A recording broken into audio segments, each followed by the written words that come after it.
سب سے پہلے حضرت مفکر اسلام شہزادہ غوث اعظم ڈاکٹر پیر سید عبد القادر جیلانی شاہ صاحب کی ویڈیوز کو حاصل کرنے کے لیے جیلانی میڈیا کے یوٹیوب چینل کو سبسکرائب کریں اور بیل آئیکن کلک کریں۔ ویڈیوز اچھی لگے تو تھمز اپ دیں۔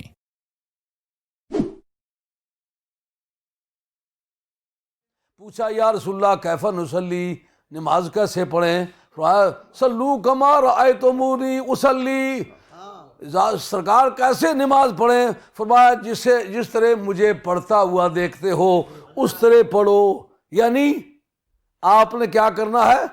وہ نقشہ میرا سامنے رکھنا ہے، فالو میرے نقشے کو کرنا ہے۔ وہ typical example to be followed جس کو کہتے ہیں وہ میں ہوں۔ جب تم نماز پڑھو تو میرا نقشہ تمہاری نظروں کے سامنے ہو۔ تیرے نقش پا کی تلاش تھی جو جھکا رہا میں نماز میں، تیرے ذوق سے یارو بیٹھو۔ ایک بڑے ذوق والے درویش کی آج بارگاہ میں حاضری ہے۔ میاں فضل الدین صاحب کلیامی رحمۃ اللہ علیہ کے جب وصال ہو گیا تو آپ کچھ حدود شرعیہ ظاہری جو تھی ان کی زیادہ پابندی نہ کر سکے۔ آپ پر جذب و سلوک کی ملی جلی کیفیات تھی، تو مجذوب پر رفع القلم عن الثلاث، تو وہ اس منزل پر جا پہنچتے ہیں کہ جہاں شرعی احکام سے مستثنا ہو جاتے ہیں۔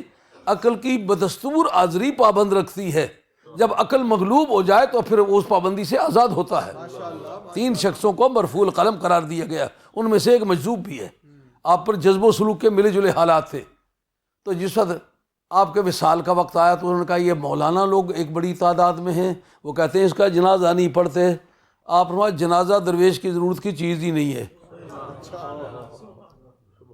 یہ تو ان جینے والوں کا کام ہے نا، میرا کام تو کچھ نہیں ہے۔ مجھے کفن دے کے تیاری کر کے جا کے جنازہ گاہ میں رکھ دینا، اگر کوئی وارث آ گیا پڑھ لے گا، اگر کوئی وارث نہ آیا تو پھر ویسے ہی دفن کر دینا۔ میرا جنازے سے میرا کیا تعلق ہے؟ میں مکلف ہوں جب تک زندہ ہوں، جب میری روح پرواز کر جائے گی تو میری ڈیوٹی ختم ہو جائے گی۔ خواجہ گولوی رحمۃ اللہ علیہ، خواجہ گولوی ہماری تحقیقات کے مطابق، جبکہ میں نہ ان کا مرید ہوں، نہ شاگرد ہوں، نہ قریبی رشتہ دار ہوں، میرا اور ان کا شجرہ حضرت والی بغداد کے گھر جا کے ملتا ہے، میرے والد صاحب کی طرف سے، میری مائی صاحبہ کی طرف سے شاہ عبد الرزاق صاحب کے گھر جا کے ملتا ہے۔ میری مائی صاحبہ جو ہیں وہ شاہ عبد الرزاق صاحب رحمۃ اللہ علیہ کی اولاد میں سے، جس خواجہ گولوی رحمۃ اللہ علیہ اسی خاندان میں سے، اجرے شاہ مقیم والے کا خاندان اور کشتواڑ پدراڑ والے جو پیر جنہوں نے پہلے کشمیر میں اسلام پہنچایا ہے، یہ ایک باپ کی اولاد ہے۔ خواجہ عبد الرحمن صاحب رحمۃ اللہ علیہ جن کا مزار دلی میں ہے، اور ان کے مزار پر لکھا ہوا ہے شاہ عبد الرحمن گیلانی مرشد پاک سلطان باؤ، ان کا مزار دلی میں ہے۔ یہ سارا خاندان، یہ بٹالی شیف والا خاندان، سلسلہ فاضلیہ، یہ میرے ننھیالوں کے خاندان سے تعلق رکھتا ہے۔ لیکن میں پدری طور پر ان کے خاندان کے ساتھ جو میری ملاقات ہے حضرت غوث پاک کے گھر چل کر کے ہے، نہ شاگرد ہوں، نہ مرید ہوں، نہ قریبی رشتہ دار ہوں، اس لیے جو بات ان کے بارے میں کرتا ہوں خدا کی رضا کے لیے کرتا ہوں۔ آل دل کی یہ تحقیق ہے کہ خدا کی زمین پر ان کے جوڑ کا بندہ دوسرا نہیں تھا، خواہ وہ علم ظاہری ہے یا علوم باطنیہ ہے۔ یہ آل اللہ کا بیان ہے، یہ میرا بیان نہیں۔ خدا کی زمین پر اکیلا آدمی تھا۔ خواجہ گولوی ایسی قداور شخصیت کا نام ہے، ان کا نام لیتے وقت بڑا احتیاط کی ضرورت ہوتی ہے۔ وہ کسی کی تلاش میں گئے، یہ ان کی عالی ظرفی ہے، جیسا میں پہلے کہا ہے۔ ایک مرتبہ میں کسی جگہ گیا ہوا جہاں کسی اور بزرگ کے پیروں کی کثرت ہے، تو وہ کہتے ہیں جو فلاں جو بزرگ تھے وہ ان سے بھی افضل تھے جبکہ انہوں نے بیعت کی ہو۔ میں نے کہا مجھے یہ بتا ابو سعید ابو الخیر رضی اللہ تعالیٰ عنہ سرکار بغداد کے پیر تھے کہ نہیں؟ لیکن مرتبہ کس کا بڑا ہے؟ تو پھر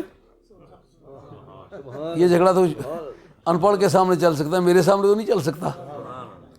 حضرت غوث الثقلین نے ہاتھ دیا بیعت کے لیے، جب بیعت کر رہے ہیں تو بیعت کے کلمات کہہ دیے، اب ہاتھ کھینچتے ہیں، ابو سعید ابو الخیر کہتے ہیں آپ نے اپنا مقصد پورا کر لیا، میرا بھی پورا ہو لینے دیں۔ یعنی شیخ کی وہ منزلیں جو رکی ہوئی تھیں والی بغداد کے ہاتھ میں ہاتھ دینے کی وجہ سے شیخ کی منزلیں طے ہونے لگی۔ اب خواجہ فضل الدین صاحب کلیامی رحمۃ اللہ علیہ کا مزاج دیکھیے، خواجہ گولوی آ کر کے اترے پختہ سڑک پر سے، گھوڑے پر سوار ہے، دیکھا کہ باجی صاحب کلیامی راستے میں کھڑے ہیں، ان کا جناب وہاں تو میرا جنازہ پڑا ہوا ہے, اٹھ کے مل نہیں سکوں گا. اب اولاد رسول میں سے ہیں, آپ گولڈن شیپ سے چل کے آئے, کوئی اطلاع کا ذریعہ نہیں ہے, اس کو تار وار کچھ نہیں ہے. ان کو امید بھی نہیں تھی کہ کوئی, آپ نے منع بھی فرمایا تھا کہ کسی کو بلانا نہیں, جن کے مقدر میں ہوگا وہ آ جائیں گے, اگر کوئی پڑھنا چاہے گا پڑھ لیں گے, نہیں تو ویسے ہی دفن کر دینا, فقیر کا اس سے کیا تعلق ہے. لیکن خواجہ گولڈوی رحمۃ اللہ جب تشریف لائے, سڑک پر سے آپ کا گھوڑا اترا تو آپ راستے میں کھڑے خواجہ کلیامی رحمۃ اللہ علیہ, باجی صاحب کلیامی.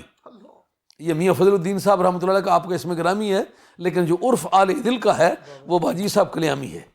باجی صاحب کلیامی رحمۃ اللہ راستے میں کھڑے ہیں تو پیار سے ہاتھ چوم کے ملتے ہیں اور کہتے ہیں کہ میں تو آپ کا جنازہ پڑھنے کے لیے آیا ہوں. ان کا جنازے والی جگہ جنازہ ہی ہے, لیکن اس وقت آپ اولاد رسول میں سے ہیں, چل کے آئے ہیں, تو میں چل کے آپ کو استقبال کے لیے حاضر ہوا ہوں. باجی صاحب کلیامی ایسا بندہ ہوا ہے.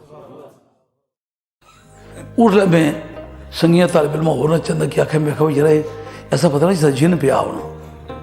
مجھے اور ان کو پہلی سیٹ پر بٹھا دیا گیا, یہ مودودی صاحب کو اور مجھے.